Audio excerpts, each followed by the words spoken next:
हरियाणा के कई हिस्सों से, हो सकता है और राज्यों से भी लोग आए हो, जिस यात्रा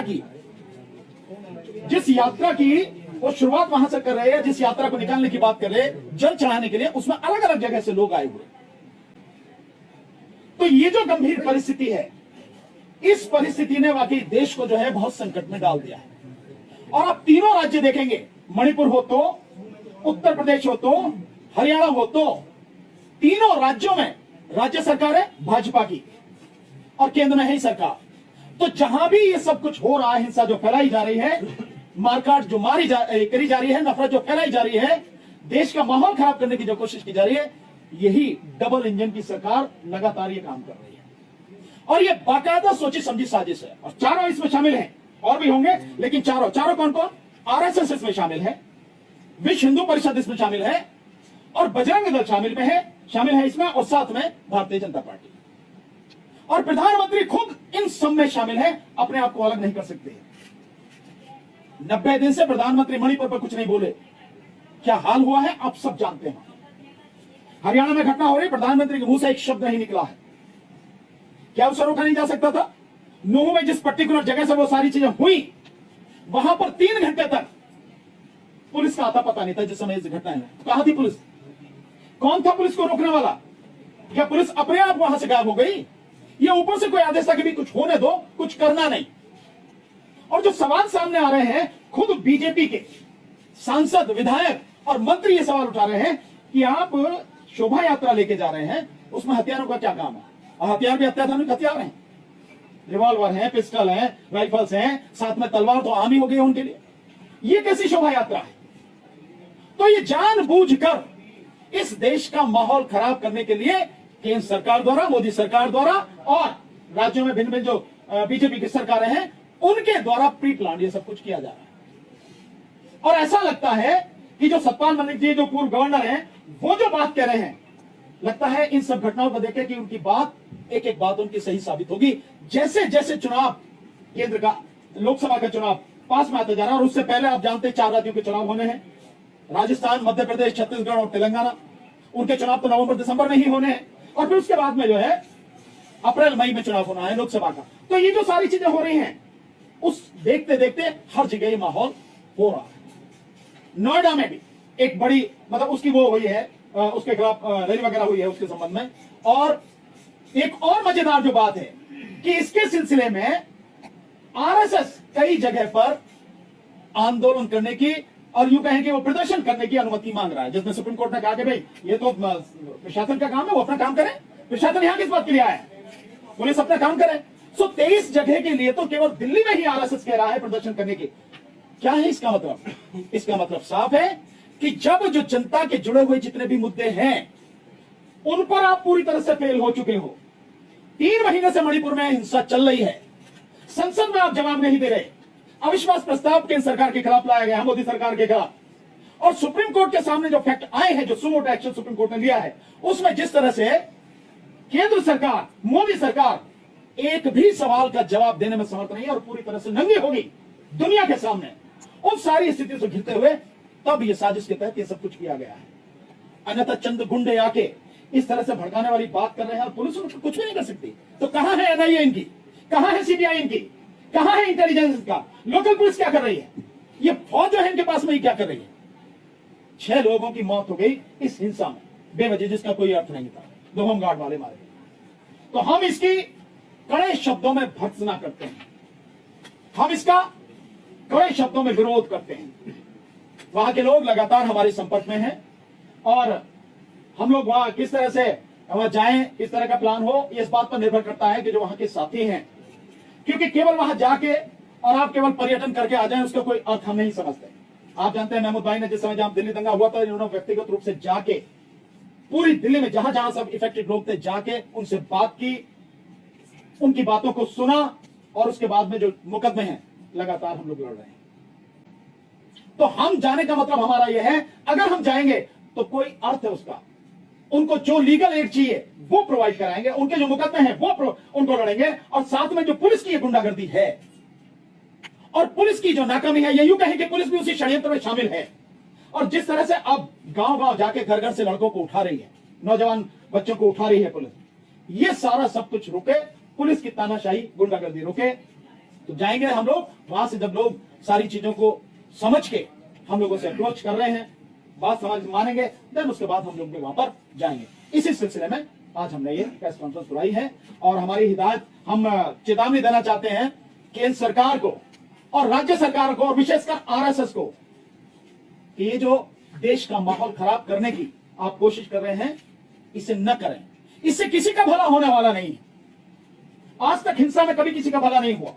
और साथ के साथ जो भी वहां पर लोग हैं, मेवात के जितने भी लोग हैं, हालांकि वहां वो ऐसा इलाका है, 1947 में जब देश में कई जगह पे दंगे हुए, मेवात के इलाके में कोई दंगा नहीं हुआ। और 1992 में भी जब बाबरी मस्जिद के बाद में कई जगह वारदातें हुई, वहां तब भी कुछ नहीं हुआ। और वो उसी स्थिति में है जबकि वहां की 80% आबादी मुस्लिम आबादी है। लेकिन लोगों की समझदारी का, लोगों की सहन शक्ति का स्तर इतना है कि वो किसी भी तरह से इस बहकावे में नहीं आते। और इस बार तो केवल उन्होंने नहीं, जो भिन्न भिन्न समाज के लोग हैं, जैसे उकसाने की कोशिश की, और अभी भी आप सोशल मीडिया में देख रहे हैं, किसानों को उकसाया जा रहा है।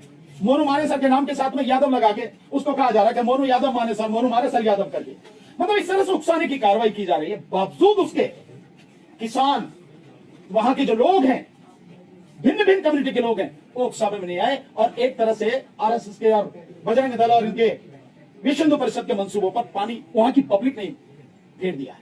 पर फिर भी ये घटनाएं दुखद है और सोशल मीडिया के माध्यम से जो इनके आईटी सेल के कीड़े हैं, तनखैया कीड़े, ये लगातार जो गंदगी फैला रहे हैं, उससे माहौल कभी भी बिगड़ सकता है।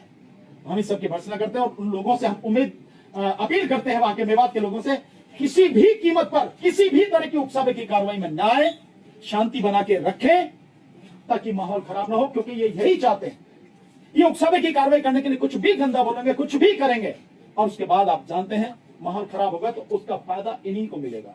ये वही लेना चाहते हैं, वही करना चाहते हैं। तो सब लोगों से अपील है, वहां के लोगों से और देश के सभी लोगों से अपील है, इस गंदगी से बचें।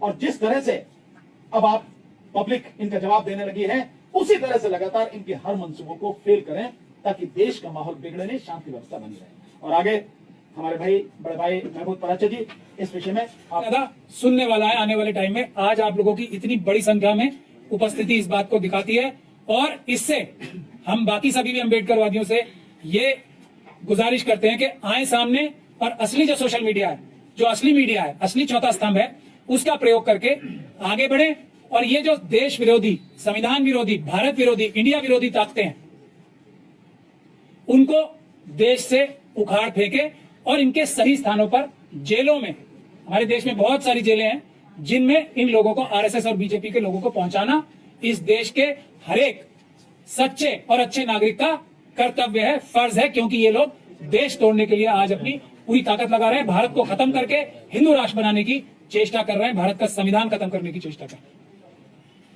अब अभी हरियाणा नू की आप लोगों ने बात सुनी। हम लोग अम्बेडकरवादी इस बात को साफ साफ तौर पे कहते हैं कि ये किसी भी प्रकार से अचानक नहीं होती हैं घटनाएं, चाहे वो मणिपुर हो, अरामबाई तेंगुल और मैती लेपुम नाम की दो संस्थाएं हैं जो आरएसएस की, बजरंग दल जैसी संस्थाएं मणिपुर में। ये जो अभी यहां जो हुआ है हरियाणा में, शुरुआत नू चल के कौन गया? अगर हिंदू समुदाय भी, चाहे वो किसी भी समुदाय के लोग थे, अगर शोभा यात्रा निकाल रहे थे, अगर अपनी धार्मिक यात्रा निकाल रहे थे, तो ये सब बिल्कुल कुछ नहीं होता। और ज्यादातर लोग अपनी धार्मिक भावनाओं से ही जाते हैं। लेकिन जो समझने वाली बात है वो ये है कि इन लोगों में आरएसएस द्वारा ट्रेंड, मणिपुर में भी, यहां गुजरात में भी, यहां यूपी में भी, यहां हरियाणा में भी, और जहां जहां इस प्रकार की घटनाएं होती हैं, बिहार शरीफ में भी आपने देखा, तो इनके ट्रेंड आरएसएस के जो आतंकवादी काडर्स होते हैं, जिनको ये ट्रेन करते हैं, आप लोग ही दिखा रहे हैं ना ये वीडियोस, सोशल मीडिया पे आ रही हैं आप लोगों के माध्यम से, पिस्तौलों की ट्रेनिंग देते हुए बजरंग दल के लोगों को, हथियार बांटते हुए आप ही लोग दिखा रहे हैं ना, वो क्रिमिनल मीडिया तो नहीं दिखाती।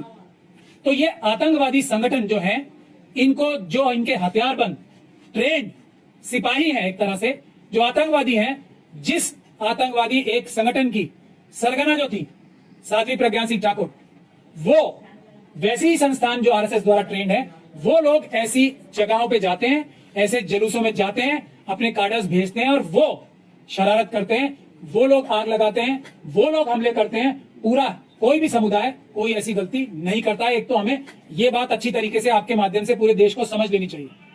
मणिपुर में मेतई समाज ने नहीं किया है, ये दो संस्थाओं ने किया है जो आरएसएस के कार्डर्स हैं।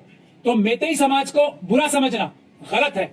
ये आरएसएस के ट्रेंड आतंकवादियों को बुरा समझना और उनको सबको पकड़ के अपने बॉसेस के साथ, जो कहां बैठे हैं, नागपुर में, जो दिल्ली में बैठे हैं, उन लोगों के समेत जेलों में भिजवाने का काम हर एक भारतीय नागरिक का है। किसी भी समुदाय को बुरा बनाने की कोशिश ये लोग ही करते हैं और ये इतने बेशर्म है कि खुद अपने समुदाय को भी बताना चाहते हैं कि ये दो समुदायों में झगड़ा हुआ है। झगड़ा कौन करता है? आरएसएस और बीजेपी के कार्डर्स।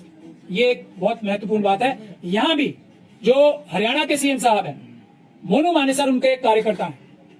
ये वो कार्यकर्ता हैं जो आरएसएस के ट्रेंड आतंकवादी हैं। यही आतंकवादी जो ये काम करते हैं, ये इलेक्शन के दौरान बूथ कैप्चरिंग का काम भी ये करते हैं। ये भी विपक्ष की पार्टियों को इस बात को समझ लेना चाहिए। इनके साथ कोई भी नरमी पूर्वक बिहेवियर जो है वो देश के लिए घातक सिद्ध होता है। तो राजस्थान सरकार ने मोनू मानेसर, जो कि बीजेपी और आरएसएस का एक कार्डर है, आतंकवादी कार्डर है, उसको अरेस्ट न करके उसके ऊपर आतंकवाद का मुकदमा न दर्ज करके, ये गलती राजस्थान सरकार की है जो पूरे देश को भुगतनी पड़ सकती है। तो राजस्थान सरकार को इस बात को चेत जाना चाहिए और मोनू मानेसर को आतंकवाद की घटनाएं करने के लिए अरेस्ट करना चाहिए। ये बहुत महत्वपूर्ण बात है, क्योंकि यही मोनू मानेसर और इस जैसे दूसरे कार्डर्स आरएसएस के कल राजस्थान में बूथ कैप्चरिंग करेंगे, तब इलेक्शन के टाइम ये कुछ नहीं कर पाएंगे, कांग्रेस की जो सरकार है। तो हम लोग, जैसे दिल्ली दंगों का भी भानु भाई ने उदाहरण दिया, हम लोग क्या करते हैं? सरकारी अधिकारी, पुलिस के अधिकारी जो संविधान की शपथ लेके काम करने के लिए बाध्य हैं, क्योंकि उन्होंने संविधान की शपथ ली है, वो जब कानून तोड़ते हैं, जैसे अभी मोनू मानेसर को, और ऐसी वीडियोस भी आप लोगों के माध्यम से सामने आ रही है जहां पुलिस के साथ खड़े होके ये आतंकवादी गोलियां चला रहे हैं। पुलिस भी वहां मौजूद है और ये आतंकवादी गोलियां पुलिस के साथ खड़े होकर चलवा रहे हैं। तो ऐसे पुलिस के अधिकारियों को जेल भिजवाने का काम हम दिल्ली दंगों में भी कर रहे हैं और दूसरी जगह भी करेंगे, क्योंकि ये लोग ज्यादा जिम्मेदार हैं आरएसएस और बीजेपी के आतंकवादी कार्डर से भी ज्यादा, क्योंकि इनकी जिम्मेदारी है कि इन कार्डर्स को अरेस्ट करें।